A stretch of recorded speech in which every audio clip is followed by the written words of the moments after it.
Alors nous, on est un très très jeune accueil, hein, parce que nous, notre aventure a commencé, je ne sais pas si on m'entend. Donc nous, notre aventure a commencé à se discuter au mois de mars dernier. Donc c'était juste les discussions préliminaires à l'ouverture de l'accueil.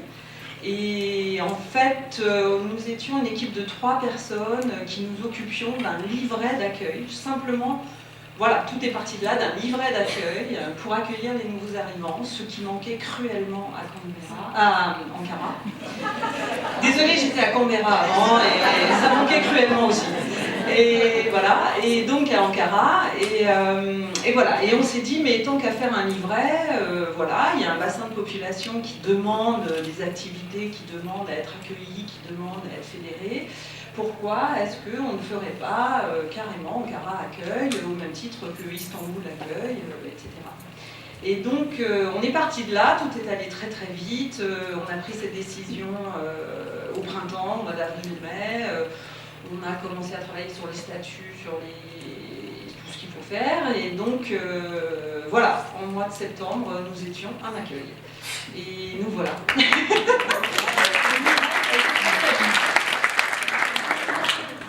Vas-y, je prends ton micro. On a commencé par accueillir les personnes, les nouveaux arrivants en juillet, août, septembre. On leur a donc fait découvrir le livret d'accueil qui leur permet, parce que la Turquie, il est difficile d'apprendre le turc. Je pense que Istanbul accueil confirmera. Et à Ankara, ils ne parlent pas anglais ni français. Donc c'est très compliqué dans les démarches administratives. Donc c'est vrai que de faire le livret d'accueil, c'était quand même aider les personnes qui arrivent à ne pas être perdues. Voilà, donc on a commencé par accueillir les gens et on a utilisé nos compétences professionnelles pour les mettre au service de l'accueil. Donc Claire est webmaster et artiste designer et je suis moi dans la communication de réseau. Donc c'est pour ça qu'on a énormément développé.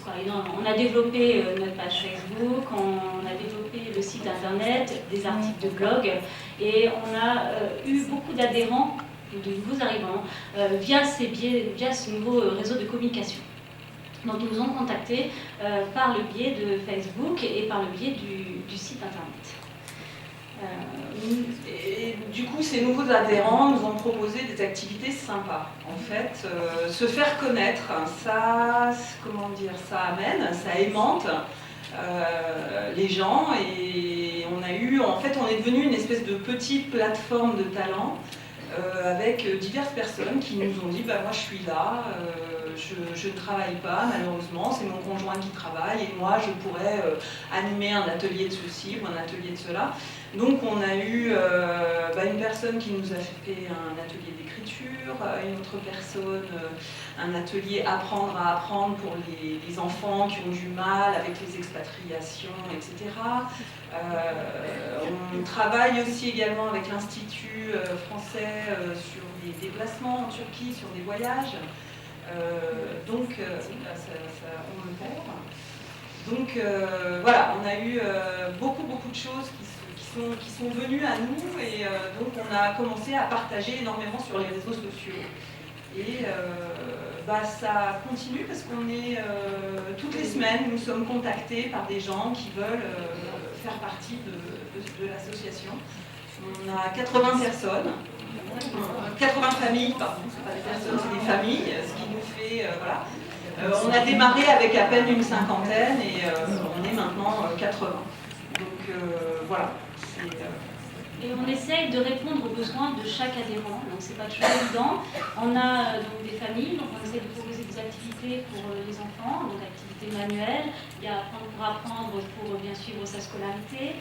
On a des jeux de société, on fait des jeux de société avec les parents une fois par mois, c'est une soirée jeux de société. On a également des visites culturelles, des galeries. On a donc l'atelier écriture et on a d'autres ateliers pour les personnes qui travaillent et qui ne peuvent pas rencontrer d'autres Français. Il y a beaucoup d'expatriés seuls. Donc on propose des soirées after work pour se rencontrer justement, où on a également des Turcs francophones qui veulent continuer à parler français, donc qui nous rejoignent dans ces soirées. On fait des lunchs aussi pour rencontrer les personnes le midi, pour ceux qui travaillent. Et puis on fait des brunchs culturels.